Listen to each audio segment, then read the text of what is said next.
welcome to our Facebook Live of the week. Today, I'm Ellen, by the way. Today we have beautiful Shani and Lesley here with us. So we're all naturopaths here at the Integrated Wellness Clinic. Let me just move that down a little bit so we're not looking at the air conditioner. Okay, let's just do that. So what we'll be talking about today is a little bit about hormones. Oh, let me just get this right. A little bit about hormones and all about estrogen dominance. So estrogen dominance is something that we see quite often in the clinic, presenting in all different ways, which is what we'll be talking a little bit about today, so that you can understand if it's something that might be troubling yourself and what you can kind of do to look into it a little bit more. So at the clinic we do like to do hormone testing to be able to see exactly where people's hormones are sitting at. So with hormone testing you can do it in three main ways, which is either blood testing, urine testing, or saliva testing. So in the body you actually have three different kinds of estrogens, and in blood you can only check one of those, but in saliva and urine testing you can check all three. So that's the way that we like to go, because sometimes it might not be that particular one estrogen that's raised, but it might be the other two or all three altogether. So ladies, in terms of estrogen dominance, what kind of signs and symptoms would you normally see in patients at the clinic? So estrogen dominance or hormonal imbalances are probably one of the most common things that we do treat and see, and a patient can really be presenting with an array of different symptoms. There's the common ones that we know kind of means hormonal imbalances, like irregular menstrual cycles, tender breasts. They're probably the more common ones that we know. Mood imbalances are also quite big here as well. So this is even looking at things like anxiety, depression, potentially insomnia. We can see bloating, we can see fatigue. There are so many things that actually can contribute to estrogen dominance. Headaches is another one. Yeah. And also even looking at the whole fertility picture, because your estrogen and your progesterone should be quite balanced in the body, and when it's like a little seesaw, so if your estrogen's too high, that can throw out the balance with that progesterone, and progesterone is the one that you need for fertility to be able to hold the baby. So when we are working on estrogen dominance, again, like we've spoken about before, is that we're not just looking at one little picture. We won't just be focusing on that estrogen, but we'll be focusing on that whole hormonal picture. But we do see a lot of common factors when we're looking at those kinds of hormonal pictures when relating back to estrogen dominance. In terms of things that we can do to treat the estrogen dominance, what do you ladies normally look for in terms of food, maybe, that we can use to treat the estrogen? Generally anything that's going to support the liver, so to help clear out the liver and clear out those excess estrogens. Nice bitter foods, bitter salads, things like that. Also broccoli. Broccoli is fantastic for clearing estrogen, and fibre as well, because we want to absorb all that extra estrogen and get it out that way. So yeah. Okay, so things like brassica vegetables, so yes. Broccoli, lettuce. Delicious Brussels sprouts that we know we either love or hate. Delicious when cooked in butter. Yeah, I was just going to say, use lots of butter. Cauliflower. Kale. Is a good one. Kale's great. Any Chinese vegetables like bok choy or pak choy you can put in stir fries and things like that. What about nuts and seeds? Anything in particular?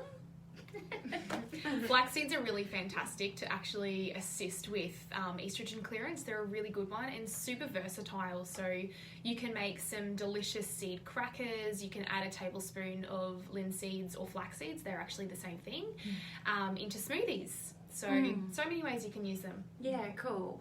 I also use flax seeds. You can use them in salads as well. I don't know if you just said that. Delicious. Yeah, so it just has a nutty flavour. Yeah. But there's so many studies. Hi, Susie. There's so many studies behind flax seeds with estrogen clearance. So depending on the levels of the estrogens, but normally working your way up to about a tablespoon of flax seeds a day can really assist with that estrogen clearance quite well. Also, if you have any questions, just comment on the video because we can see them and we can answer you. Anything else? Sometimes I use different kinds of herbs as well in tea.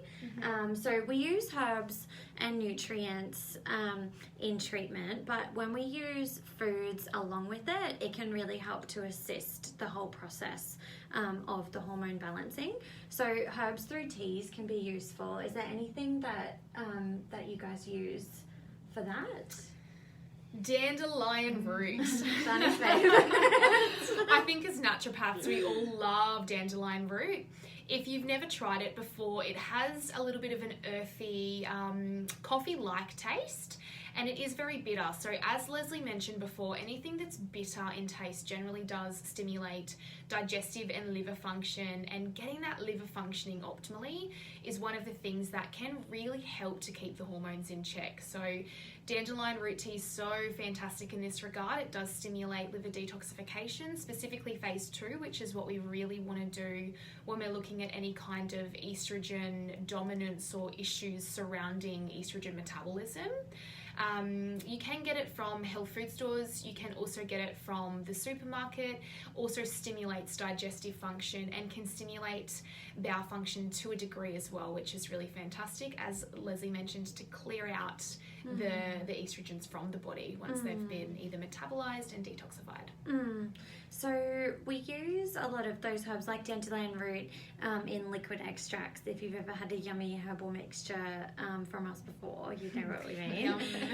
But with things like rosemary, that's also something that we use quite a lot to be able to help with the liver and the estrogen. So in terms of food, you can use rosemary in your food and with roast vegetables or something like that, but sometimes it can be hard to use the rosemary as much as you want to compared to things like broccoli or flax seeds and things like that.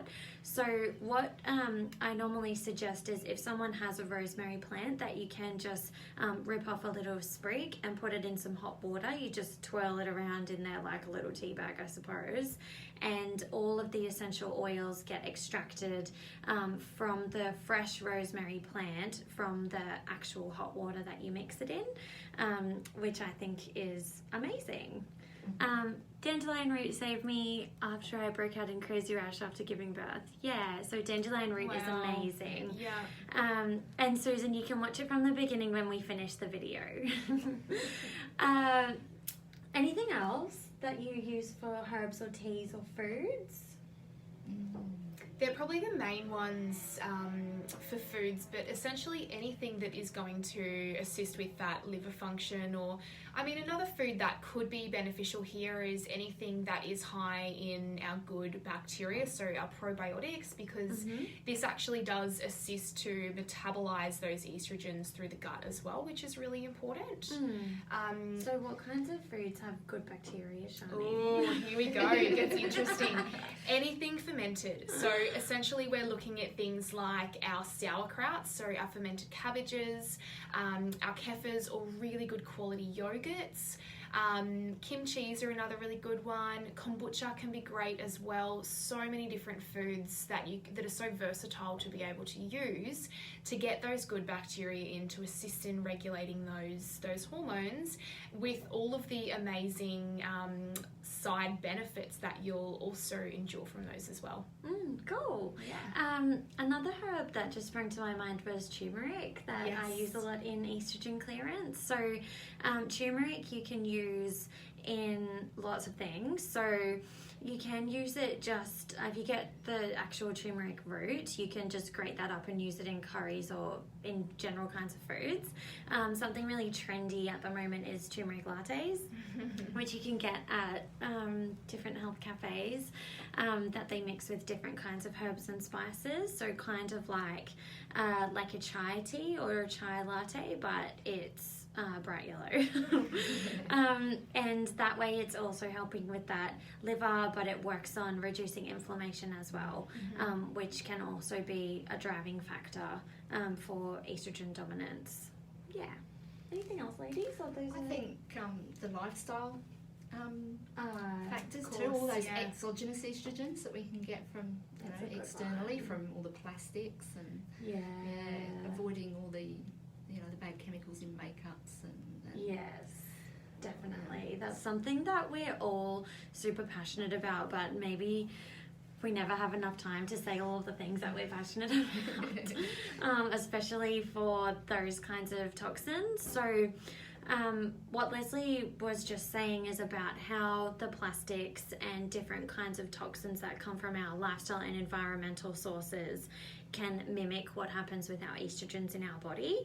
So, for example, your skin is your largest organ in the body, so anything that you put on it is going to be absorbed in some kind of way and some amount. So when we can reduce that toxic overload as much as possible, I think from memory, on one of the handouts that I've written, I did some research, and I think it's about in the morning, on average, a woman puts over 100 different kinds of chemicals on their body just from morning routine, with things like shampoo, conditioner, soap, makeup, cleansers, perfumes, lots of things like that. So when we can reduce those toxic overload in the lifestyle, that can also really, really help with estrogen dominance, because the molecular structure of different kinds of compounds in those toxins and makeups and plastics and everything like that is really similar to what estrogen looks like, and it can trigger those kinds of response pathways in the body, which is really scary, but it's something that we can work on as a whole holistic kind of approach when we're looking at estrogens. But plastics, so what would you use instead of plastics, Lesley? So the glass containers, like the Pyrex glass containers with the blue lids that you can get in, you can even get in Woolworths and Big W and Kmart. They're a good idea. So like cooking and storing? Yeah. And stainless steel containers, things like that. Yeah, and stainless cooking without the non-stick. Yeah. So sometimes when you cook with the non-stick pans, is that you might notice that there's little scrape marks on them, and you can see that some of it's coming off. Well, that's probably going into your food. So if you can avoid that as much as possible, there's some really good brands that you can get at different kinds of health food stores. So different brands that you can see anyway, but a really good way to avoid it is just by getting stainless steel pans. But we could probably do a whole nother Facebook Live on that, actually. Over that. But that's just another thing that is really important. So if you have any questions about this, please do contact us, write a comment in the video here for us to answer for you. And if there's anything else that you'd like for us to cover in the Facebook Lives, please let us know as well, because we're doing them quite often now, which is awesome. And this is Lesley's first Facebook Live. Woo! Go Lesley.